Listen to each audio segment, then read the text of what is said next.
മലപ്പുറത്ത് നിന്നും DYSP rank മുതലുള്ള എല്ലാ ഉദ്യോഗസ്ഥരെയും സ്ഥലം മാറ്റിയിരിക്കുന്നു എന്നുള്ളതാണ് സന്തോഷകരമായ ഒരു വാർത്ത കേൾക്കാൻ സാധിച്ചത്.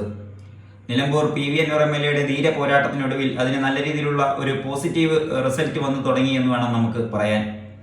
കുറച്ച് ദിവസങ്ങൾക്ക് മുമ്പാണ് മുൻ SP ആയിട്ട് തുടർന്നിരുന്ന സുജിദാസിന് സസ്പെൻഷൻ കൊടുത്തിരുന്നത്. അതിനുശേഷം വന്ന ശശീന്ദ്രനും സ്ഥലം മാറ്റം കൊടുത്തിരിക്കുന്നതായിട്ടാണ് ഇപ്പോൾ നിലവിൽ അറിയാൻ കഴിയുന്നത്.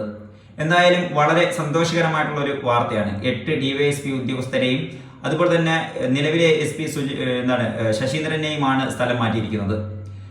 എല്ലാ ന്യൂനതകളെയും ചൂണ്ടിക്കാട്ടിക്കൊണ്ട് PV അൻവർ MLA കൊടുത്ത റിപ്പോർട്ട് പ്രകാരമുള്ള തീരുമാനമാണ് മുഖ്യമന്ത്രി എടുത്തിരിക്കുന്നത്. വളരെ ഉചിതമായിട്ടുള്ള ഒരു തീരുമാനമാണ്. ക്രമസമാധാന ചുമതലയുള്ള ADGP MR അജിത് കുമാറിനെതിരെയും ഒരു നടപടി ഉണ്ടായിരുന്നെങ്കിൽ നമ്മുടെ കേരളം എപ്പോഴേ നന്നായി പോയേനെ. പോലീസുകാരെ കൊണ്ട് ഒരു ഭരണകൂടത്തിനെ താഴെ ഇറക്കാൻ കഴിയുമെന്നുള്ള